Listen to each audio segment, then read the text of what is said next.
Primeiro, bom dia a todo mundo, todas, todos e todes.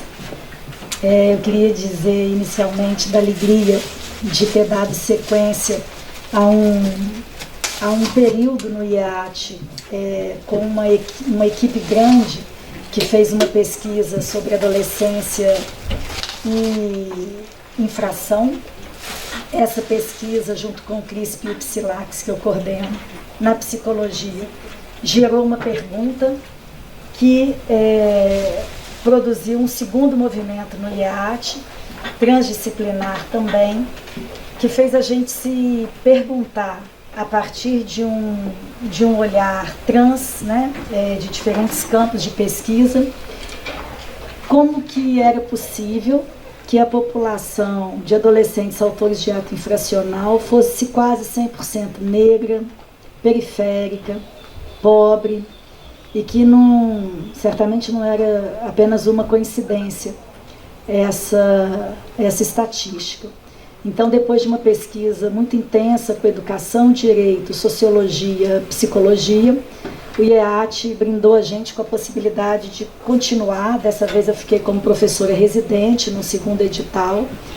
E eu penso, continuando no que Denise, né, colocou, que o lugar transdisciplinar é o lugar do conhecimento.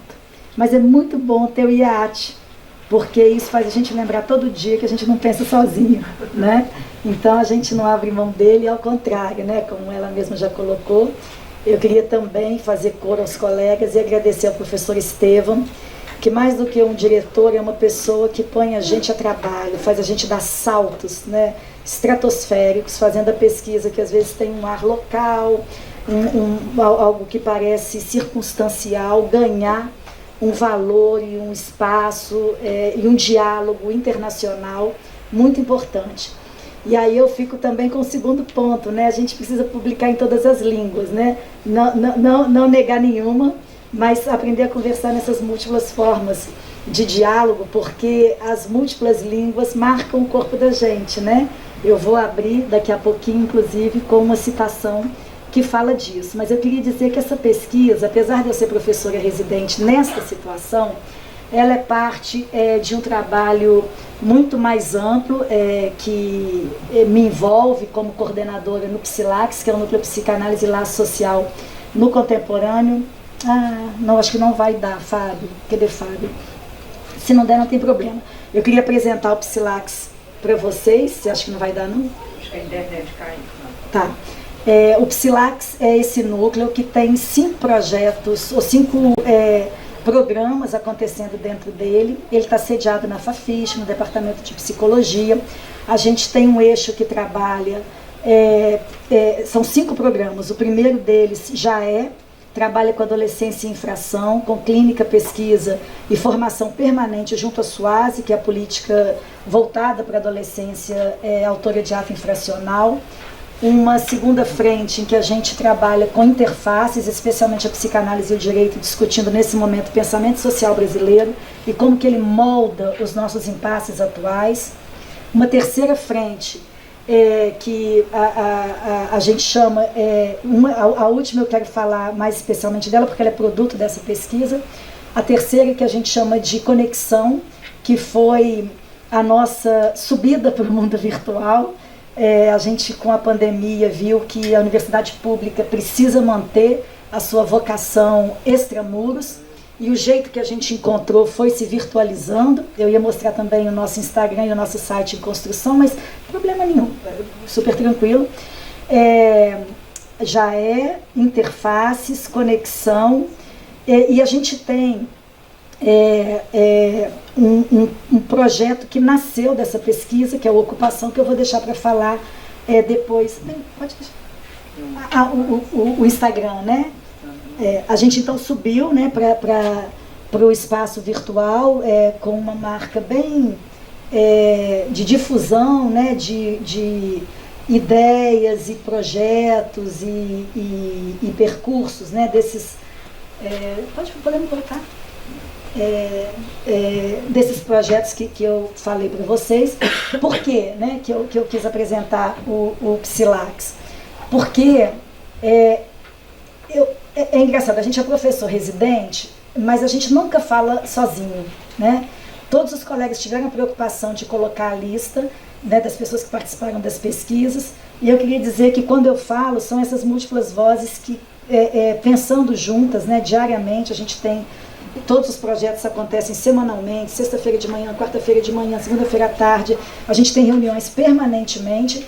Então, é com esse coletivo, que hoje são mais de 100 pessoas nesses diferentes projetos, subprojetos, mestrandos, doutorandos, bolsistas de iniciação científica, que eu vou trazer para vocês o resultado que o IAT propulsionou. A nossa pergunta parte de como eu falei para vocês, de uma constatação de uma anomalia, né? Não é possível que a gente tenha uma população adolescente e carcerária, por consequência, tão marcadamente atravessada pela raça. A gente então se perguntou pelos modos de transmissão e filiação que vão produzindo simbolicamente uma certa normatividade do sistema e das subjetividades que acabam moldando uma certa naturalização de psicopatologias, de criminalizações, de modos de funcionamento em que a gente não se interroga por acerca dessas anomalias. E eu parto de duas frases do Frantz Fanon, né, que é um pensador decolonial, já falecido: falar é suportar o peso de uma civilização, já que todo idioma é um modo de pensar. Por quê? Porque quando a gente foi se perguntar de onde vem esse fato que a gente constatou na pesquisa anterior, a gente teve que se perguntar, então, pelos modos de transmissão e filiação. Eu parti de uma frase do Freud, essa pesquisa ela é interdisciplinar, mas com uma marca e um atravessamento transversal da psicanálise, no sentido de que a gente acredita que o inconsciente determina modos de pensar, assim como a economia modula modos de funcionamento. Então, a gente não desconecta o corpo, né, do mundo, nem do inconsciente. Está tudo junto e misturado. Se assim abolirmos a família, célula germinal da civilização, não podemos, é verdade, prever com facilidade quais os novos caminhos que o desenvolvimento da civilização vai tomar. Por quê? Porque quando a gente foi pensar transmissão e filiação, a gente pensou logo de saída. Existe algum elemento que é o responsável pela transmissão. O que a gente recebe vem de onde? Desse núcleo básico. Mas esse núcleo básico, por sua vez, é efeito de uma modulação econômica da passagem, né, do pré-moderno para o moderno, que marca um modo de organização societária e econômica que determina a família como uma contratualidade que guarda transmissão de valores econômicos, materiais, simbólicos, afetivos.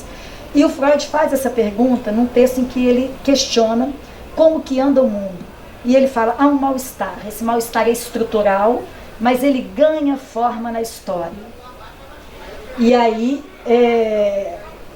se ganha forma na história, ganha um desenho político de pertencimento e de modo de funcionamento.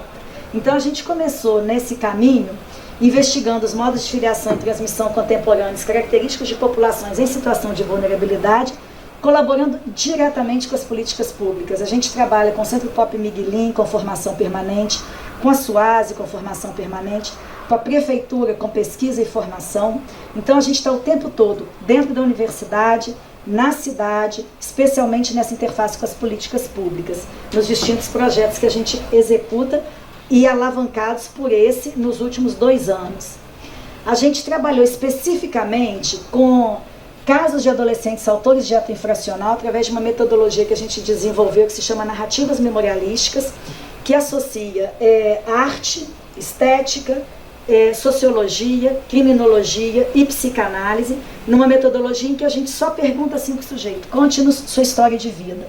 E ele conversa com os pesquisadores, e nessa fala, todos esses marcadores que são turning points, né, pontos de virada, pontos de inscrição dele na linguagem, na família, nesse modus, né, a partir do qual ele se articulou, vão aparecendo. Essa narrativa é enviada para um artista, um literário, alguma pessoa que trabalhe com algum elemento estético.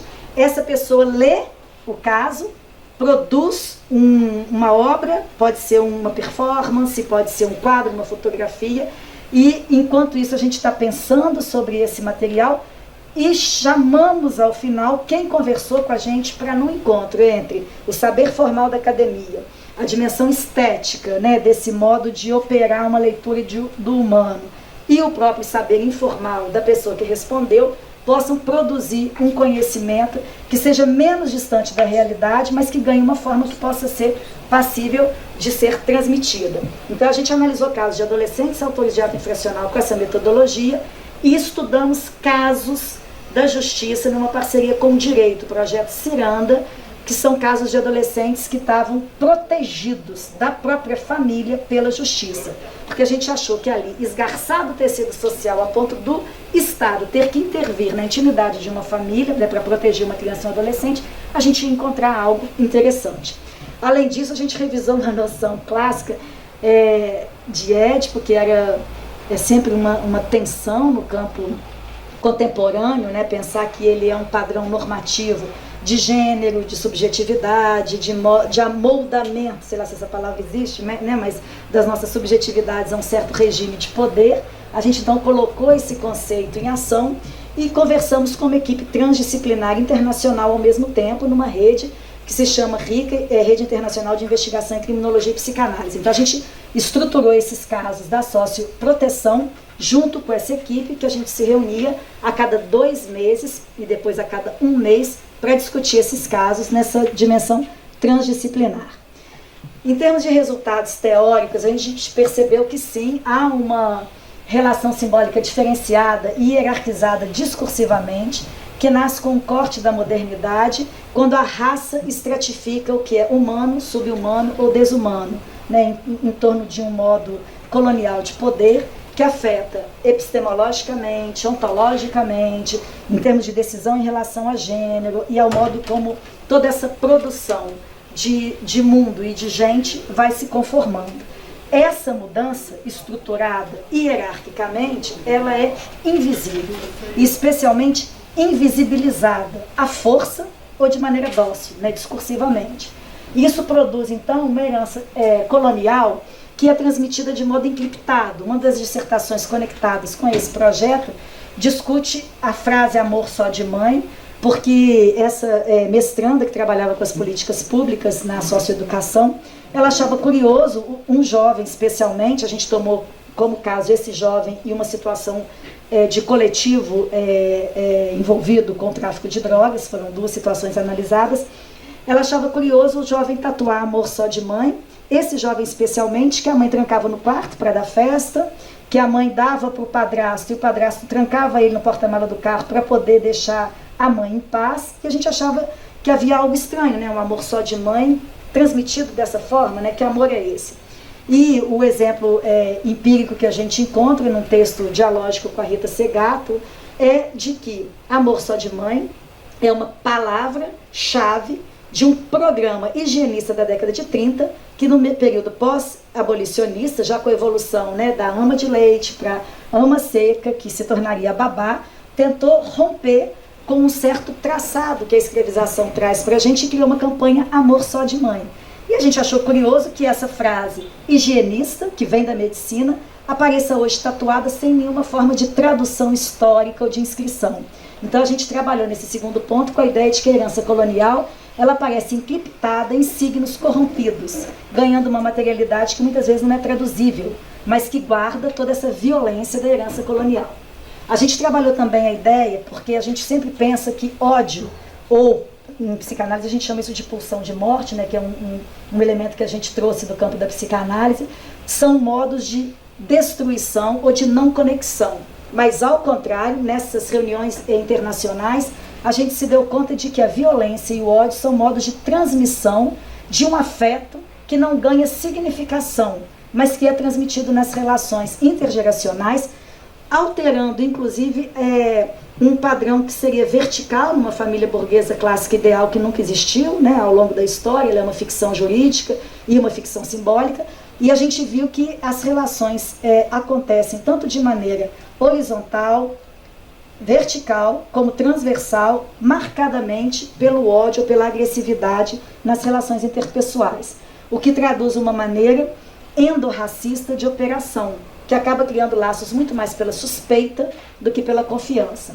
A criança é desinvestida narcisicamente, né, o que vai dar margem aí a gente a pensar com Mbembe e outros autores contemporâneos que a necropolítica ou a política de morte acaba consensuando que alguns corpos podem morrer porque não existe nenhum investimento de que a vida deles vale a pena viver, né? O drama do homem contemporâneo, como o Mbembe coloca nesse terceiro tempo pós-colonial que a gente está vivendo, é o de que a gente não tem mais o drama de não ter lugar no mercado, mas de ser desnecessário, né? Por isso muitos corpos podem ser passíveis de serem mortos sem direito ao luto, como a Butler traz, e nesse sentido a raça apareceu como determinante desse sistema de hierarquias e um elemento inarredável e indispensável para a gente pensar os modos de transmissão e filiação.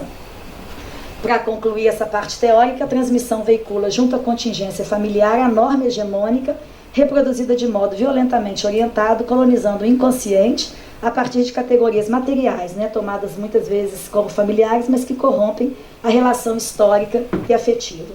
A gente produz muito, porque somos muitos, né? Então, obviamente, mais de 100 pessoas trabalhando junto vai dar, né, muita coisa bacana.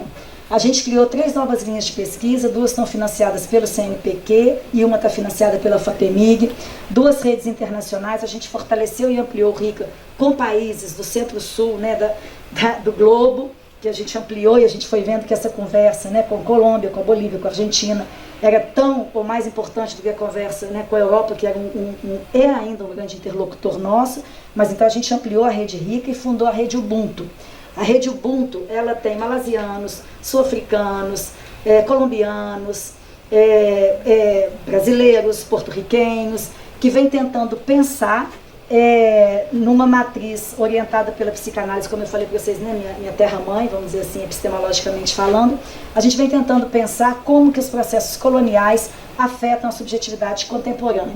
Então a Ubuntu nasceu daí, e a gente criou um projeto editorial, junto com uma editora de São Paulo. A gente está com 24 textos na internet, que viraram um e-book, e a gente lançou um segundo livro, que se chama Psicanálise em Elipse Decolonial, que ele recolhe com a filosofia, com a sociologia, com a criminologia, esse diálogo com a psicanálise.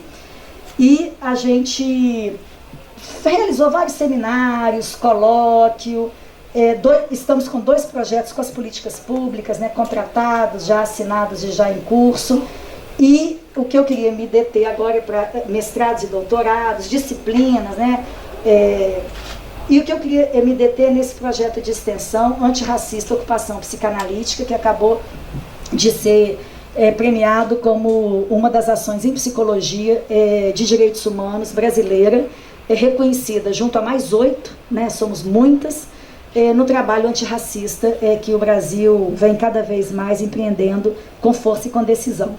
O Ocupação Psicanalítica, ele é fruto direto dessa pesquisa, porque quando a gente entende que a raça é esse elemento hierárquico, né, motor, que reproduz essa lógica hegemônica, silenciada e de maneira negada, né, no Brasil a gente chama do racismo brasileiro, um racismo denegatório, em que ninguém é racista, mas todo mundo prefere não ter um filho se casando com uma pessoa negra, prefere não ter que abrir mão dos seus privilégios e manter sua funcionária doméstica no quartinho sem janela, né, do seu apartamento. Então a gente tem um modo denegatório de viver o racismo, e isso produz sofrimento diretamente na população negra. Todos os índices de saúde mental, todos os índices de encarceramento e todos os índices de mortalidade hoje no Brasil têm marcadores raciais, e são as pessoas negras, são as que mais adoecem, as que mais se matam, as que mais morrem, as que mais sofrem violência de Estado, né? Eu acho que o noticiário, ele infelizmente é uma tristeza que me comove toda vez que eu falo desse tema, porque toda semana que eu vou falar desse tema eu tenho um fato novo para contar, o que eu acho que deveria ser, né, um motivo de vergonha nacional, mas ainda não é. Então é muito ruim ter que lembrar qual foi o último episódio em que um jovem negro morreu, ou que teve uma chacina, ou que a gente, né, atravessou mais uma pessoa sumida, né, a gente está ouvindo uma mãe reclamar pelo seu filho. Então isso não deveria, né, ser fato histórico num país que teve o processo de escravização e de colonização que o nosso teve.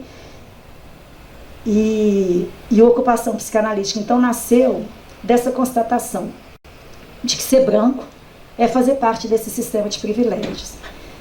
Brancos e negros precisam enfrentar e tomar uma decisão em relação a isso. Desde a UFMG, com apoio do IAT, da PROEX e da PRAE, a gente criou a ocupação psicanalítica, que hoje tem 3 frentes. Uma clínica, a gente escuta essas pessoas negras, dentro da universidade, nos quilombos urbanos, com um trabalho muito rico com a população quilombola, que está nos ensinando muito. Uma segunda frente de pesquisa, em que a gente recolhe escrevivências, que são relatos das pesquisadoras negras, que estão do lado da gente, e cuja história é invisibilizada também, né? Muito estudante, que o problema aí, né, Tosi, não é nem o trânsito, é a comida, né? Muita gente que chega na UFMG sem condição de estar aqui, por isso as nossas políticas de ação afirmativa hoje não são apenas de ingresso, mas de permanência com qualidade. A praia está empenhada nisso. Então a gente tem esse lado da pesquisa, em que a gente descobre ou levanta esse véu para poder ler os fenômenos, né, que essa população sofre. E a terceira frente, que é a difusão e transmissão de um conhecimento fundamentado transdisciplinarmente contra o racismo. Então eu queria agradecer mais uma vez ao IEAT. Aí tem um livro, Elipse, o e-book, que é fruto dos 24 artigos que estão online na editora N-1, a nossa premiação do Prêmio Virgínia Bicudo, aquele é o colóquio internacional, né, Psicanálise, Decolonização, Racismo em Questão, que são modos, né, da gente mostrar um pouco a maneira como se a raça se constitui pelo modo, como se transmitem, né, pela ordem de um discurso, os lugares simbólicos. Surge a necessidade de uma ação conjunta sobre o indivíduo e sobre o grupo, não mais no sentido de tentar uma transformação, uma adaptação, mas de agir a favor das mudanças das estruturas sociais. Eu queria agradecer especialmente ao IEAT e nominadamente ao Psilax, porque cada uma dessas pessoas que diariamente, com ou sem bolsa, isso é bom lembrar, né? A gente precisa de mais bolsa, a gente precisa de investimento público na universidade, a gente precisa de pensar como que a gente vai fazer o nosso conhecimento aqui transformar a realidade que não anda boa, ao Psilax, porque o Psilax é essa fonte viva e permanente de produção, de ação e de conhecimento, que eu tenho muito orgulho de fazer parte, de estar ao lado de tanta gente boa lá. Obrigada.